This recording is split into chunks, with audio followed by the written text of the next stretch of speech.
All right, back with chapters 18 and 19. Chapter 18 is called Last Bus.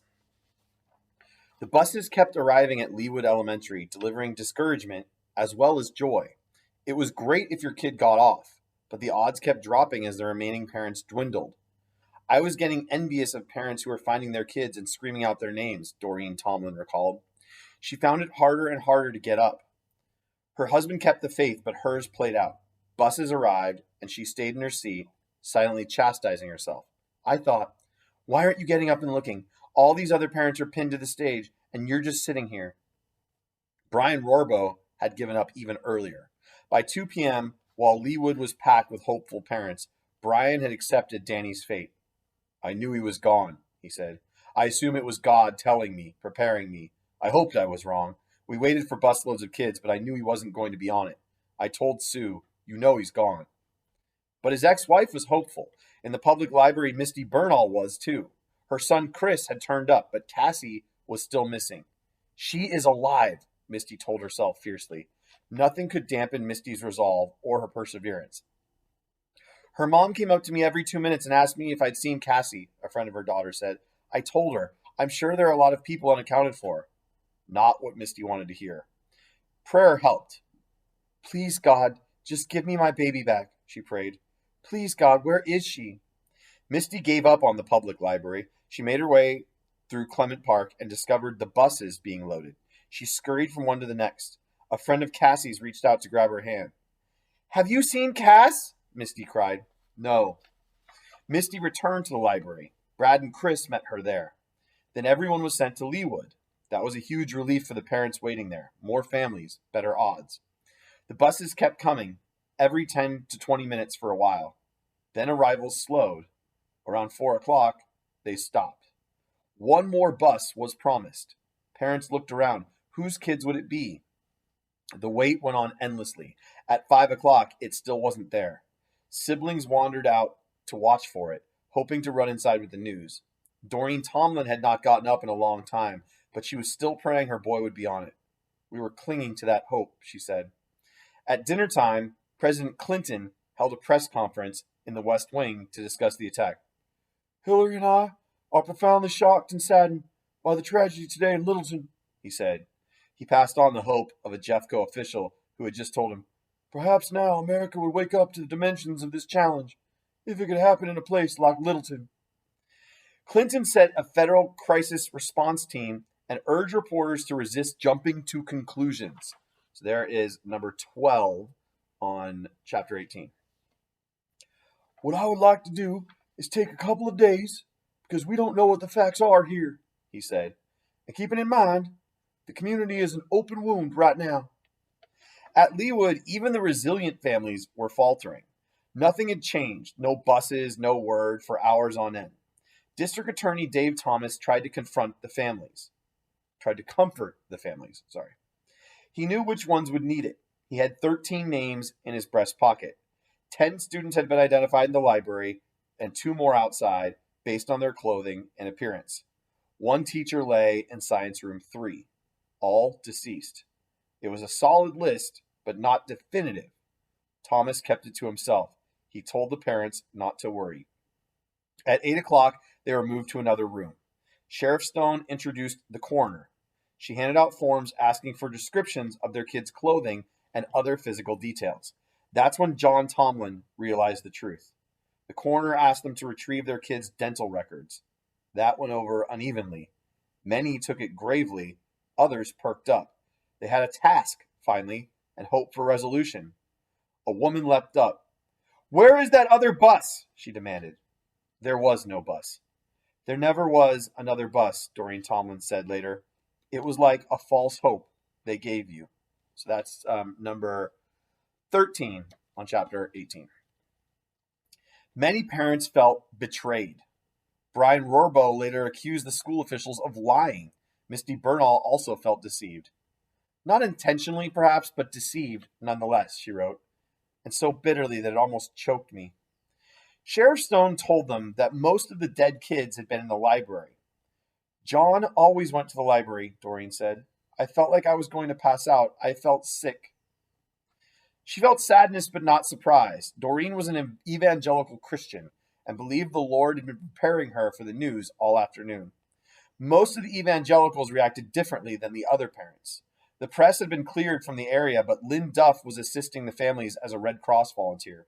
A liberal Jew from San Francisco, she was taken aback by what she saw.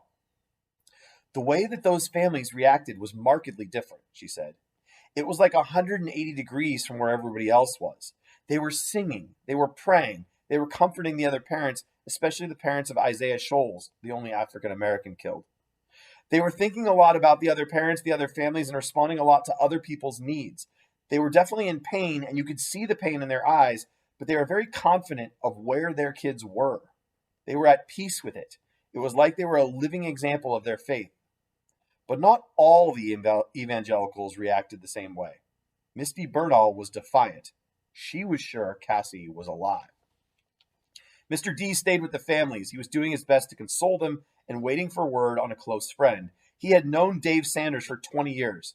They had coached 3 sports together, shared hundreds of beers, and Frank had attended Dave's wedding. Frank had been hearing rumors about Dave all afternoon. Sometime after the coroner's announcements, a teacher and friend of both men, Rich Long, showed up at Leawood. He saw Frank and rushed up to hug him. All I can remember was seeing blood on his pants and his shirt, Frank said later. And I said, Rich, tell me, is it true? Is Dave dead? And he couldn't give me an answer. Frank assured Rich he was strong enough to take the news. Tell me, he pleaded. I need to know. Rich couldn't help him. He was struggling with the same question. Agent Fuselier had talked gunmen down and seen a few open fire right in front of him. He had struggled for weeks to release 82 people at Waco and then watch the gas tanks erupt and the buildings burn down. He'd known they were all dying inside Waco. Watching had been unbearable. This was worse. That's number 14 on chapter 18. Waco is W-A-C-O. It's a town in Texas.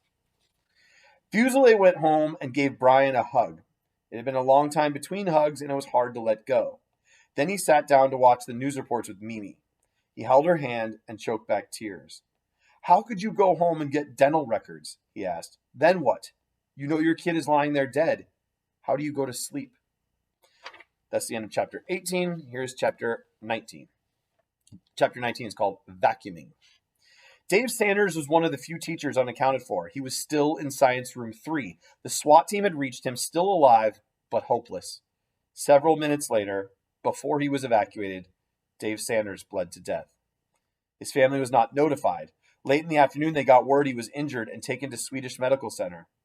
I don't know who drove me, Linda Lou said. I don't know how I got there. I don't remember the ride. I don't remember walking in there. I remember when we got there, they took us in a room. There was food. There was coffee. There were the sisters, the nuns. It was like a greeting committee awaiting their arrival, but curiously, waiting for Dave, too. Linda found the head nurse reassuring. She said, as soon as he gets here, you get to see him. And he never got there. He never got there. Eventually, they gave up and went to Leawood. They waited there a while and then headed back home. Relief agencies dispatched victims advocates. Several showed up at the house, a helpful but ominous sign. The phones rang constantly. 5 separate cells laid out on the coffee table, but never with the call they wanted. Linda retreated to her room. Every time someone used the bathroom downstairs, the exhaust fan clicked on, and Linda jumped up, believing it was the garage door opening. Finally, about 10:30, Mom and I got sick of waiting, Angie said. We knew there had been a couple of teachers with him, teachers who've known him before I was born, and so we called them to find out what happened, and they informed us. Dave had been the teacher bleeding to death. But had he bled out? Dave was alive when the SWAT team evacuated all the citizens. After that, no one seemed to know. Only the cops had seen it end, and they weren't ready to say. We still didn't know whether he was taken out of the school or not, Angie said, but at least we knew a little more about what happened inside. Linda tried to sleep. That was useless. She curled up with a pair of Dave's socks. Linda spent the evening trying to blank out her mind. Odd thoughts slipped through. All those people in my living room, she thought, and I didn't have time to vacuum. It was a common response. Survivors focused on mundane tasks, tiny victories they could still accomplish. Many were horrified by their thoughts. Marjorie Lindholm had spent much of the afternoon with Dave Sanders. He kept getting whiter. Explosions kept erupting. When the SWAT team finally freed her, Marjorie ran past 2 bodies on the way out. She worried about how she had dressed.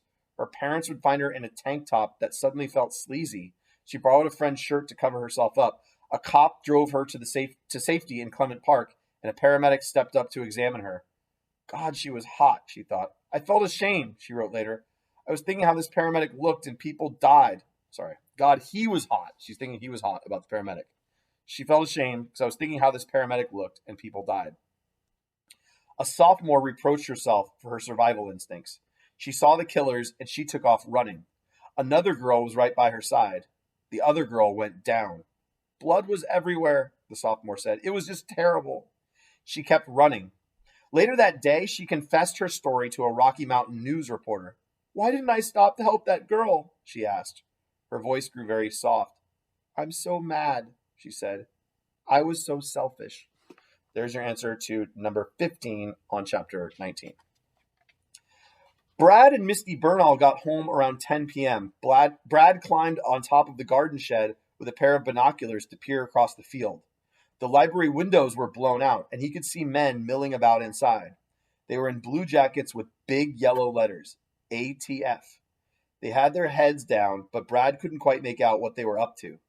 I guess they were stepping over bodies looking for explosives, he said. They were searching for live explosives and live gunmen. SWAT teams searched every broom closet. If 3rd, 4th, or 5th shooters were still hiding out, they would be flushed out by morning. Brad came back into the house. At 10:30, an explosion shook the neighborhood. Brad and Misty ran upstairs. They looked out Cassie's window, but nothing moved. Whatever it was, it had passed. Cassie's bed was empty. Misty feared she was still in the school. Had she been injured by the blast? It was the bomb squad's one major mistake. They were moving bombs out of the area for controlled explosions. As they loaded one into a trailer, the Strike Anywhere match Eric used for a detonator brushed the trailer wall, and it blew. Bomb technicians fell backward as trained, and the blast shot straight up. No one was hurt, but it threw a big scare into the team. Everyone was exhausted. This was getting dangerous. They called it a night. Commanders instructed them to return at 6:30 a.m. So there's the answer to number 16 about the mistake the bomb squad made. Brad and Misty kept watching. I knew Cassie was in there somewhere, Brad said. It was terrible to know that she was on the other side of the fence, and there was nothing we could do. That ends part 1 and chapter 19. Keep calm and English on.